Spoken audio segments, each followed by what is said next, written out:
Allahumma salli wa sallim ala Sayyidina Muhammadin miftahi babi rahmatillah adada ma fi ilmillah salatan wa salaman daimaini bi dawami mulkillah wa ala alihi wa sahbihi wa mawalah wa la hawla wa la quwata illa billah rabbi syrah li sadri wa yassir li amri wa hlul 'uqdatam min lisani yafqahu qawli amma ba'du. Alhamdulillah, segala puji bagi Allah Subhanahu wa taala yang telah memberikan kita kurniaan iman, Islam serta kesempatan kembali kita untuk merayakan kelahiran baginda Nabi Muhammad sallallahu alaihi wasallam. Berhubung Ustaz Nasrullah tak dapat hadir sebab ada kereta rusak. Baik, kereta dia rusak maksudnya. So saya insya-Allah sedikit nak kongsikan di sini mengenai perkara-perkara yang berkaitan dengan baginda Nabi Muhammad sallallahu alaihi wasallam.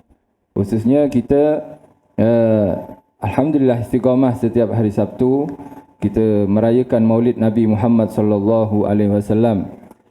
Yang mana Allah berfirman dalam Al-Quran, "Qul bi fadlillahi wa bi rahmatihi fabidzalika falyafrahu." Katakanlah wahai Muhammad kepada umatmu, sebab anugerah dan rahmat Allah Subhanahu wa taala maka bergembiralah mereka. Kita disuruh di sini diperintahkan oleh Allah untuk bergembira kerana ada fadlullah. Fadlullah yakni kurniaan Allah yang dikurniakan pada hamba-hamba Allah, khususnya umat Nabi Muhammad sallallahu alaihi wasallam. Bila dapat fadl, kurniaan dan rahmat, maka bergembiralah. Para mufassirin mengatakan yang dimaksud dari fadl dan rahmat adalah Rasulullah sallallahu alaihi wasallam.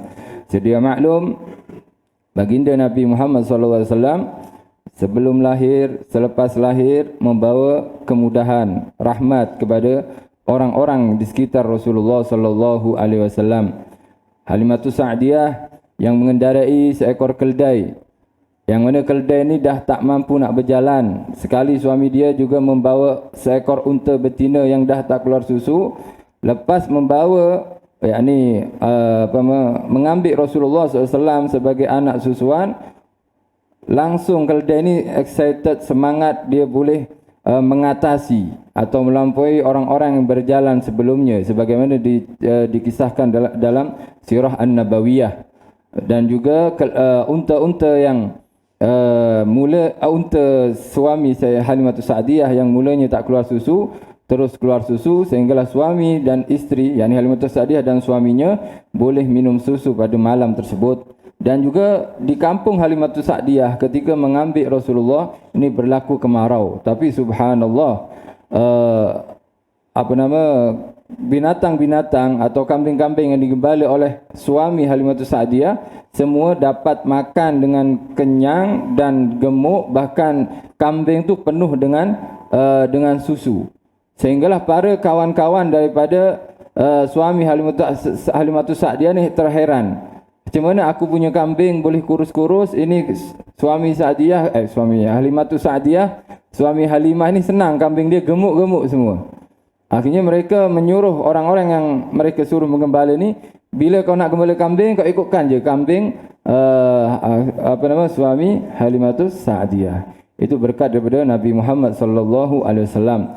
Dan di hari kelahiran Nabi Muhammad sallallahu alaihi wasallam tak ada seorang baby yang lahir melainkan semuanya adalah lelaki. Di tahun kelahiran Nabi, dalam masa 1 tahun ni, sebab orang Arab ini sangat bangga bila dikurniai anak orang lelaki zaman tersebut, ya, zaman jahiliyah. Jadi untuk memuliakan Rasulullah SAW pada tahun kelahiran Nabi, tak ada seorang baby yang dilahirkan melainkan semuanya adalah laki.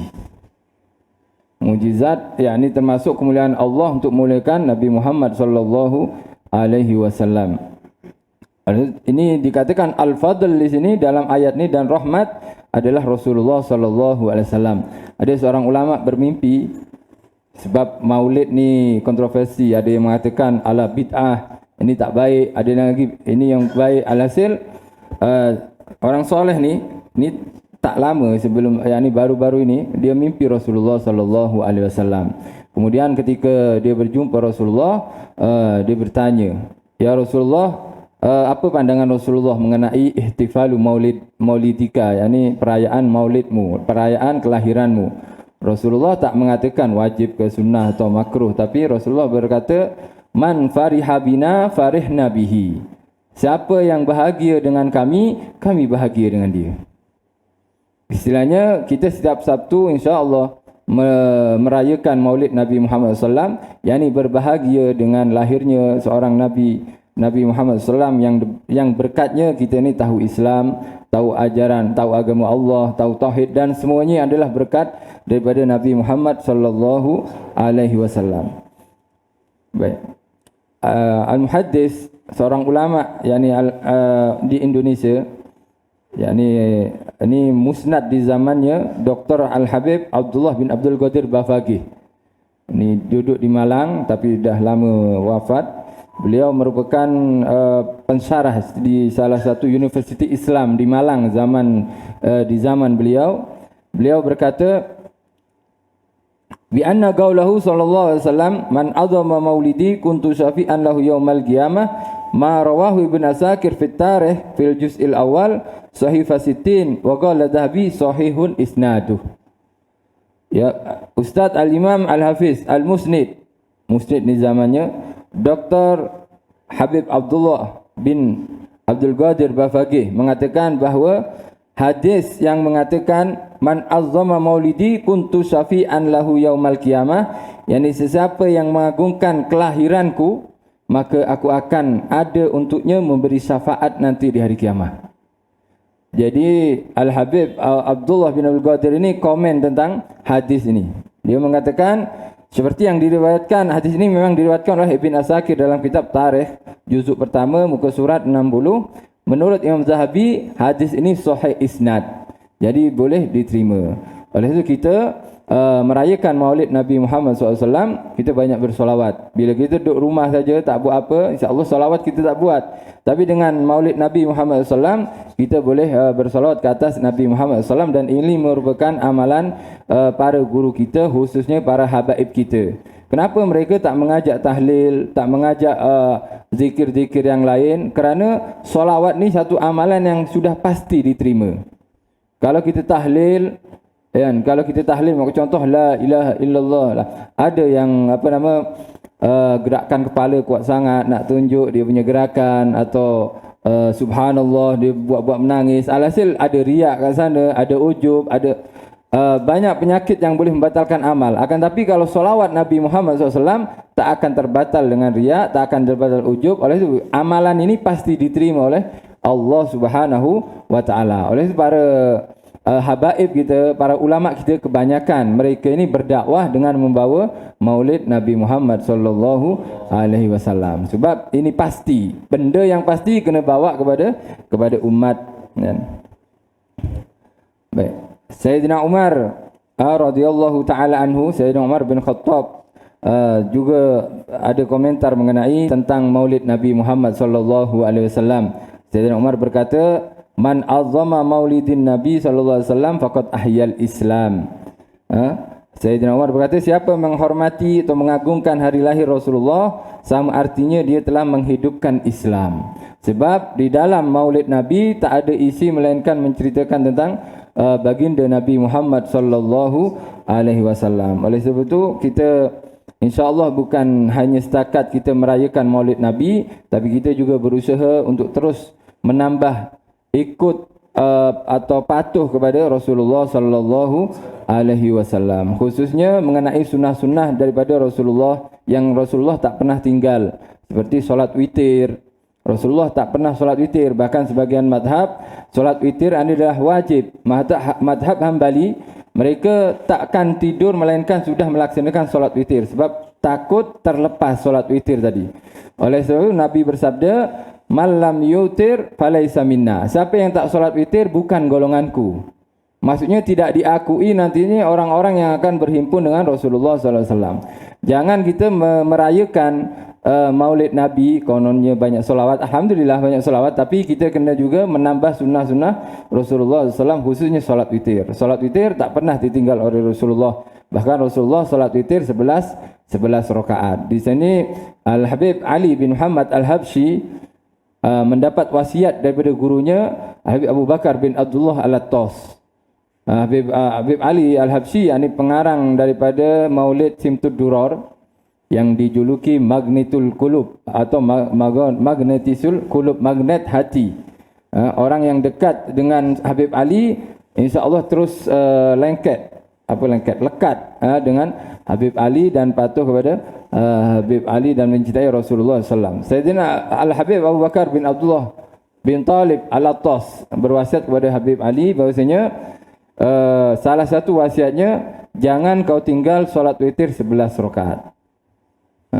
Dan surahnya ditentukan oleh Habib Abu Bakar bin Abdullah bin Talib Al-Attas, ya, solat witir. Alhasil surah yang pertama surah Al-Ikhlas.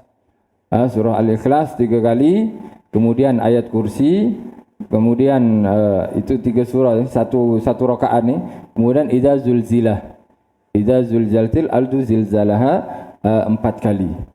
Sampailah dia nanti diulang-ulang surah ni. Zalzalah sekali saja, kemudian surah Wattini wa Zaitun 2 kali, rakaat kedua, dan ayat kursi Qul Huwallahu Ahad 3 kali. Itu rakaat pertama dan kedua. Ketiga, keempat, kelima, 6, 7, 8 itu sama semua, ayat kursi sekali dan Al-Ikhlas 3 kali. Last kali yang 3 adalah Sabbihisma Rabbikal A'la dan Qul Ya Al-Kafirun. Witir yang terakhir adalah 3 kul. Qul Huwallahu Ahad, Qul A'udzu Birabbil Falaq, Qul A'udzu Birabbin Nas. Ini salat witir kita kena laksanakan, khususnya kalau boleh kita boleh laksanakan sebelum fajar, itu lebih afdal. Yani selepas solat tahajud kita solat witir. Tahajud merupakan satu senjata kita di akhir zaman ni, sebab ibadah kita bila di hadapan manusia kebanyakan kurang kualiti dia. Tapi kalau kita berdua dengan Allah Subhanahu Wa Taala tengah malam, para salaf kita masya-Allah memberi contoh. Mereka ini kalau kita pergi tarim, misalkan ziarah tarim, kita pergi pukul 2 malam atau 3 malam, kita dah jumpa guru-guru kita di masjid-masjid tarim sudah membuat tadarus.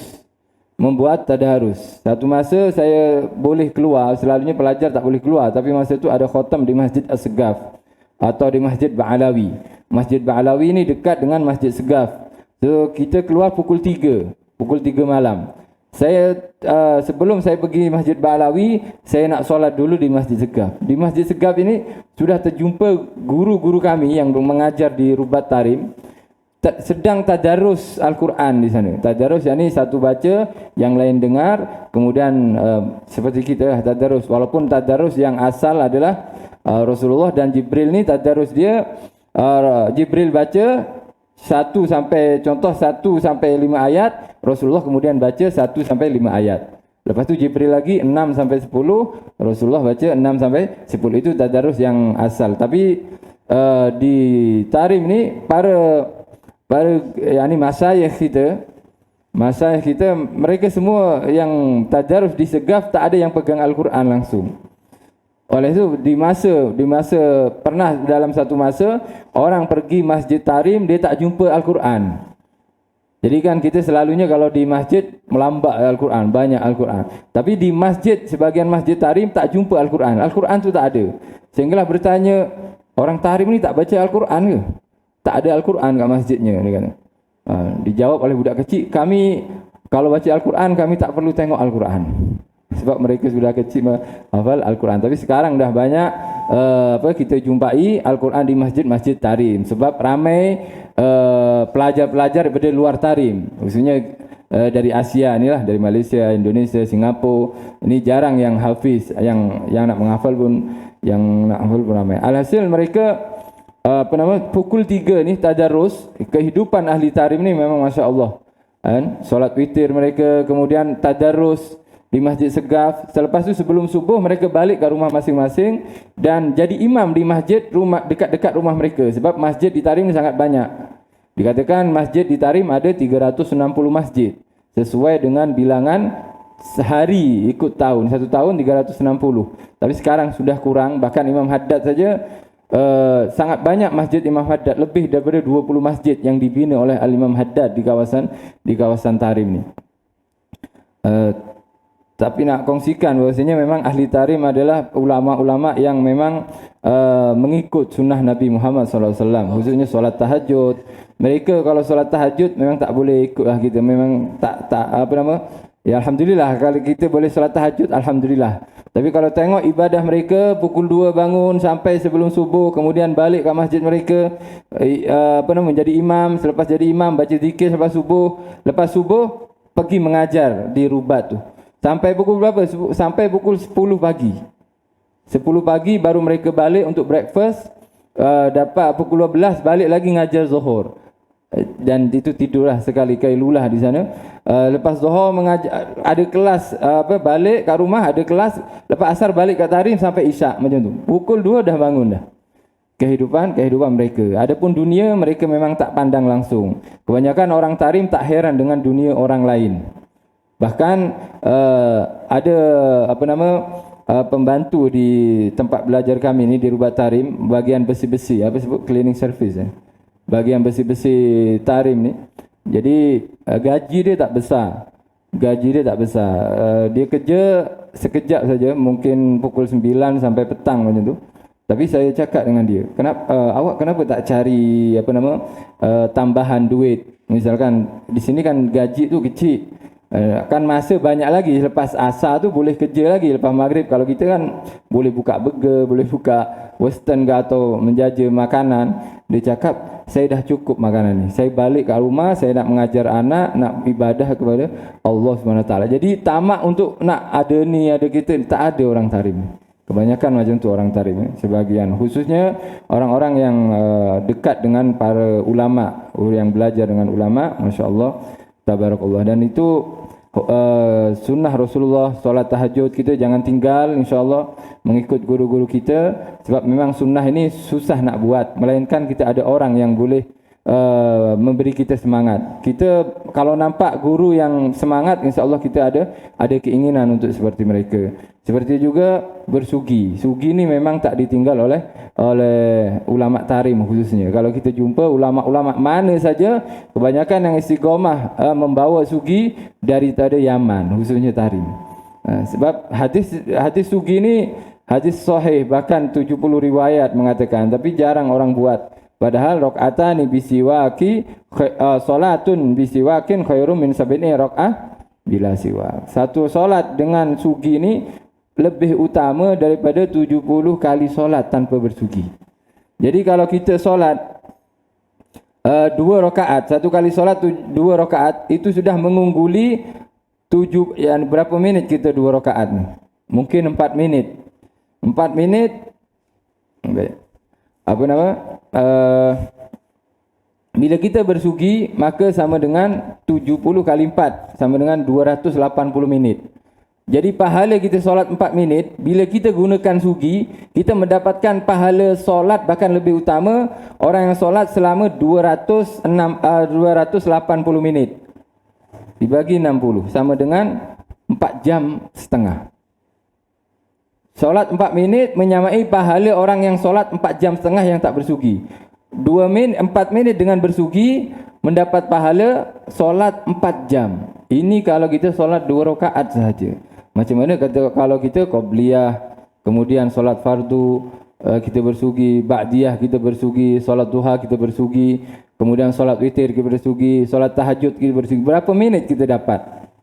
Yang ni berapa kali lipat ganda kita dapatkan dengan cara bersugi. Oleh itu para salaf kita, sugi ni sesuatu yang wajib bagi mereka. Mesti ada sugi ni. Bahkan mereka memiliki sugi bukan satu saja. Kalau kita walaupun sugi murah tu agak kedekut dengan sugi ni. Kita ada satu je. Jadi kalau dah hilang, wallahu alam. Kalau terlupa sudah pakai kain, tapi alhamdulillah masih ingat bersugi. Tapi kalau salaf kita, mereka letak sugi di bilik air. Letak sugi di tilam dia, tempat tidur dia. Letak sugi dalam kereta dia. Letak sugi tempat solat dia. Letak sugi di baju dia. Baju nak mengajar tu semua ada suginya. Sebab kenapa? Sebab takut terhilang. Kita solat satu tanpa bersugi, kita dah hilang 280 minit sudah pahala. Sangat besar sugi. Oleh para Kalau kita tengok memang kebanyakan ulama Yaman ya, ulama Yaman yang istiqamah dalam bersugi. Mungkin ini saja yang saya boleh kongsikan. Insya-Allah ada manfaatnya. Yang ada alhasil kesimpulannya kita merayakan Maulid Nabi Muhammad SAW, kita mengharap syafaat Rasulullah sallallahu alaihi wasallam dan juga kita berusaha mengikut Rasulullah dalam solat tahajudnya, solat witirnya, dalam bersugi dan adab-adab yang lain. Mungkin ada salah silap, terima kasih, jazakumullah khairan atas perhatian. Wabillahi taufiq wal hidayah wa ridha wal inayah. Assalamualaikum warahmatullahi wabarakatuh.